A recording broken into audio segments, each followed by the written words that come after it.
इतनी smart personality है, मुस्कुराते भी गजब के हैं आप।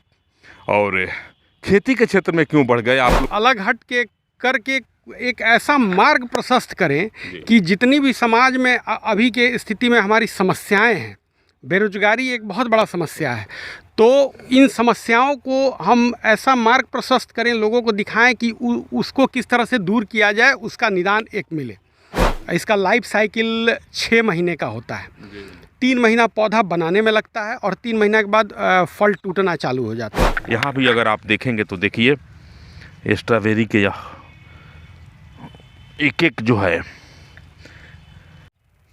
कारज कौन कठिन जग माही, जो नहीं हो ही तात तुम पाही। गोस्वामी तुलसीदास ने रामचरितमानस में इस पंक्ति का उल्लेख किया है। इस पंक्ति के माध्यम से गोस्वामी जी कहते हैं कि ईश्वर की अगर कृपा हो और मनुष्य की इच्छा शक्ति अगर प्रबल हो तो कितना भी बड़ा कठिन काम क्यों न हो, मनुष्य उसे सहजता और सुगमता के साथ पूर्ण कर लेता है।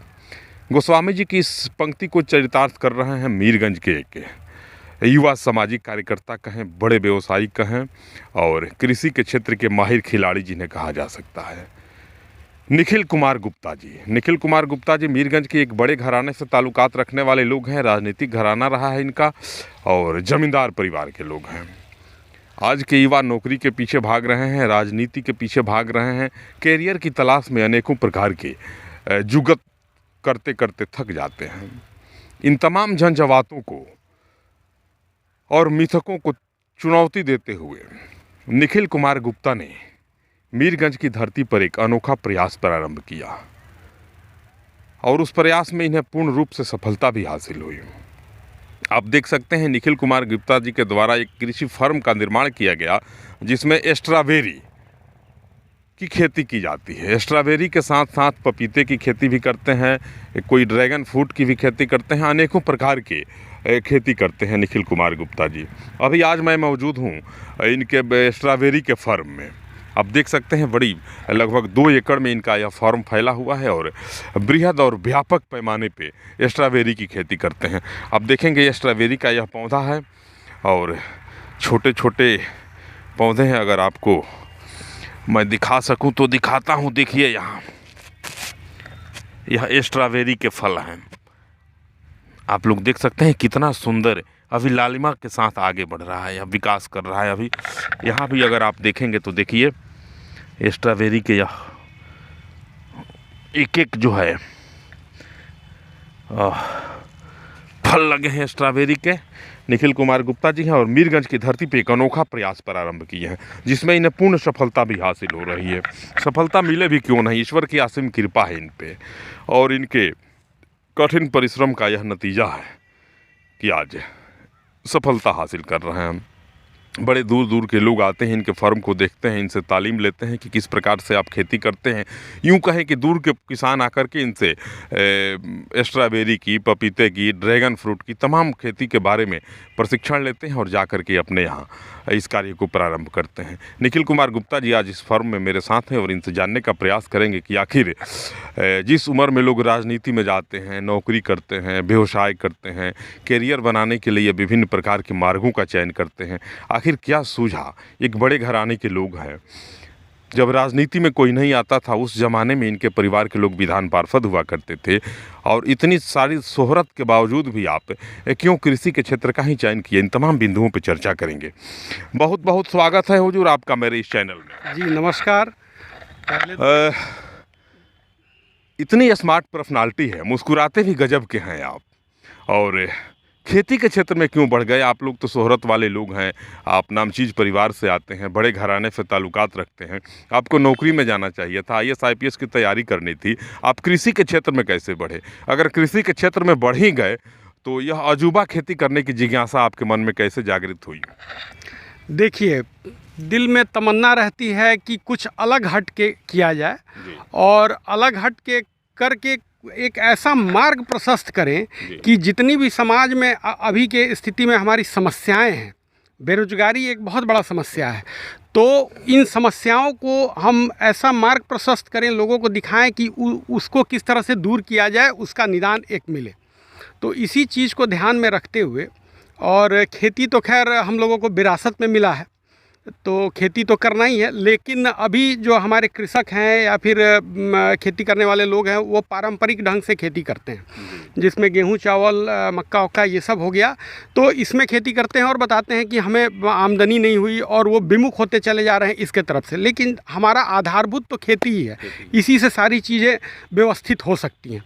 तो इन्हीं चीज़ों कैसे जागरूकता आपके मन में आई और किस प्रकार से सोच आप यह उत्पन्न किए कि नहीं हमें स्ट्रॉबेरी की खेती ही करनी है? जी, तो इस बारे में मैं ये कहूँगा कि हम लोग बाहर भीतर तो अक्सर घूमते ही रहते हैं। तो मैं कई बार महाराष्ट्र वगैरह का दौरा किया, तो उसमें मुझे दिखा वहाँ के खेतों में ये लाल लाल क्या लगा हुआ है। या बेंगलोर वगैरह भी गया था तो वहाँ पे मुझे आकर्षण का केंद्र हुआ। मैं जाकर के वहाँ पे देखा, बड़ा ही खूबसूरत फार्म था और स्ट्रॉबेरी पता लगा कि ये फल लगा हुआ है और काफ़ी अच्छा उसका डिमांड भी है, रेट भी काफ़ी अच्छा मिलता है। तो देख के एक जिज्ञासा मन में जगी कि इसको क्यों ना हम अपने धरती पर लेकर के आवें और अपने किसान भाइयों की स्थिति में कुछ सुधार लाई जाए कि वो लोग इसके तरफ आकर्षित हो और अपना माली स्थिति सुधारें या बेरोजगारी को ख़त्म करके रोज़गार के तरफ बढ़ें। इसको ध्यान में रखते हुए हम क्या लाइफ साइकिल होता है इसका, कैसे इसकी खेती होती है, कैसे बीज आता है, ज़रा बताएं। देखिए, ये स्ट्रॉबेरी हमारे यहाँ का ओरिजिन नहीं है, तो इसका जो टिशू कल्चर होता है वो भी अभी इंडिया में उतना अच्छा नहीं हो रहा है। तो इसका टिशू कल्चर आता है लंदन से, इजिप्ट से, इंग्लिश कंट्रीज़ से आता है। वहाँ पे टिशू कल्चर करके मदर प्लांट भेजते हैं और मदर प्लांट अभी हमारा महाराष्ट्र साइड में बड़ी बड़ी पॉली हाउसेस हैं, वो लोग इसको मदर प्लांट से प्लांट्स डेवलप करते हैं और वो पौधा हम लोग यहाँ पे ला करके इसको प्लांटेशन करते हैं। इसका लाइफ साइकिल 6 महीने का होता है। 3 महीना पौधा बनाने में लगता है और 3 महीना के बाद फल टूटना चालू हो जाता है। 3 महीना तक फल टूटता है। आप माने तो ये सितंबर महीना से प्लांटेशन हो जाता है और मार्च लास्ट तक इसका समापन। फल का खपत कहाँ करते हैं? यहाँ व्यापारी आते हैं बाहर से या फिर आपको कहीं भेजना पड़ता है? देखिए, फल का जो खपत है तो हम लोग बहुत ही सेंट्रली लोकेटेड एरिया में हैं, जहाँ पे हैं, यहाँ से हर जगह भेजने का सुविधा है। ऐसे हमारा माल गोरखपुर, पटना, ये 2 जगह ज़्यादातर खपता है और बाकी कुछ बहुत हमारे एरिया में भी आपका सिवान, छपरा, गोपालगंज डिस्ट्रिक्ट हेडक्वार्टर्स में ये माल चले जाते हैं। कितना लागत लगता है 1 एकड़ में? 1 एकड़ की बात करें तो मोटा मोटी 3 लाख रुपया के करीब आपको सब करते धरते लग जाएगा। ये कौवा वर्ष है आपका? जी, ये मेरा दूसरा वर्ष है। पिछले वर्ष क्या रहा, नफ़ा में रहे या फिर? पिछले वर्ष देखिए, हम इसलिए नफ़ा नहीं कहेंगे और नुकसान भी उसको नहीं कहेंगे क्योंकि हर चीज़ का एक ट्रेनिंग कॉस्ट होता है। तो पहली बार हम किए भी और ट्रेनिंग भी लिए, उसके बावजूद मेरा फिक्स एसेट्स काफ़ी हमने बनाया।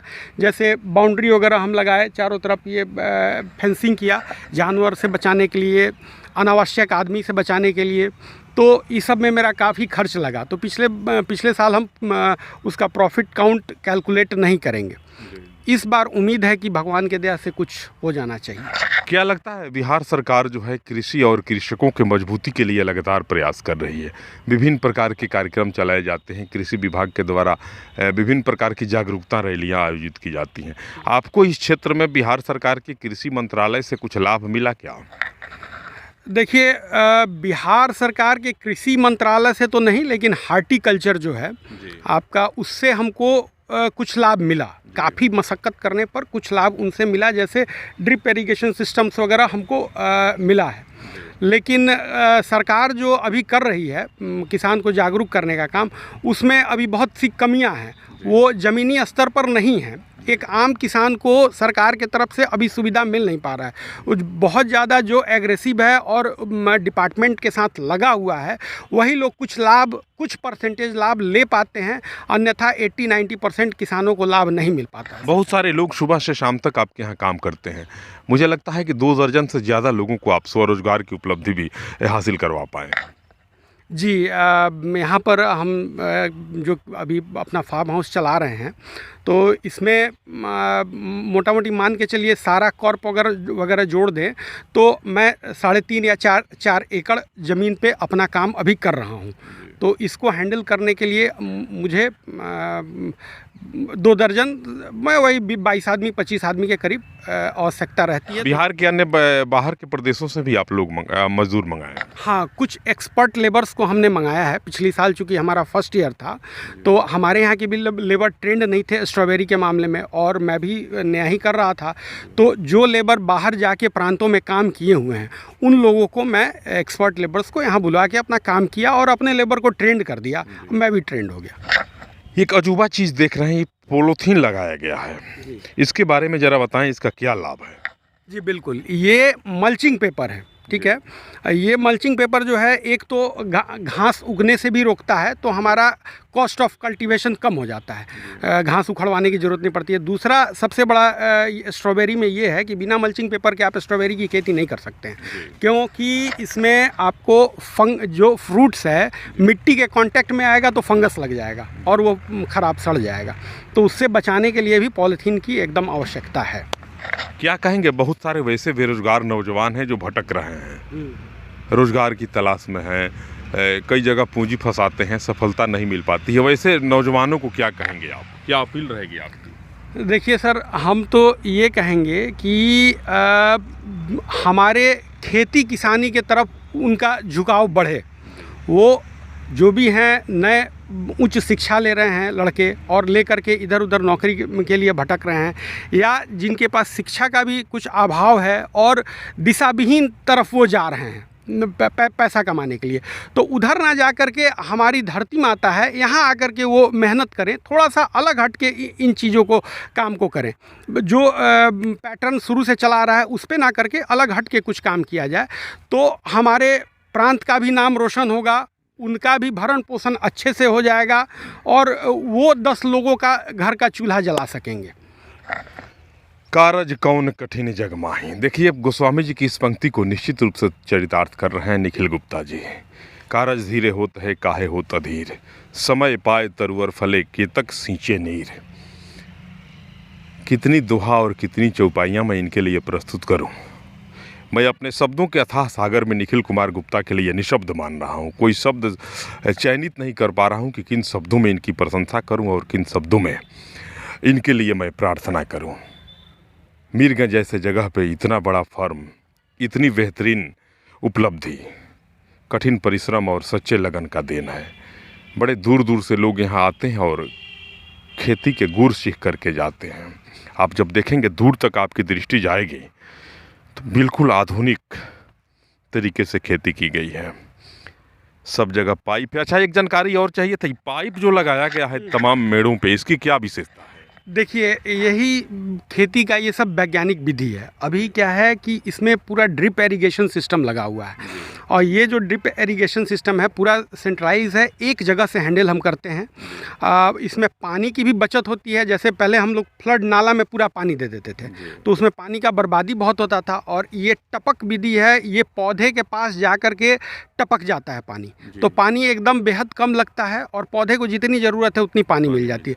सेम चीज़ खाद में भी होता है। हम लोग एक जगह खाद देते हैं और जिस प्लॉट में देना चाहें वहाँ पर ये ड्रिप के जरिए पौधे के पास एकदम कम खर्च में और उसको पर्याप्त खाद हम लोग दे देते हैं।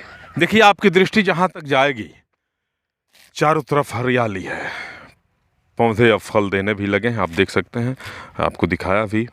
और दूर तक देखेंगे लगभग 2 एकड़ भूमि में फैला है निखिल कुमार गुप्ता जी का यह स्ट्रॉबेरी का फार्म हाउस। सुबह से शाम तक 2 दर्जन से ज़्यादा मजदूर यहाँ काम करते हैं। झारखंड के भी कई वैसे मजदूर यहाँ हैं जिनको रोज़गार मिला है यहाँ और रहते हैं, खेती करते हैं। कुछ भी कठिन नहीं है, जज्बा हो, कुछ करने की इच्छा हो मन में, तो व्यक्ति निखिल कुमार गुप्ता जी के राह पे चलते हुए निश्चित रूप से कुछ कर सकता है। नमस्कार।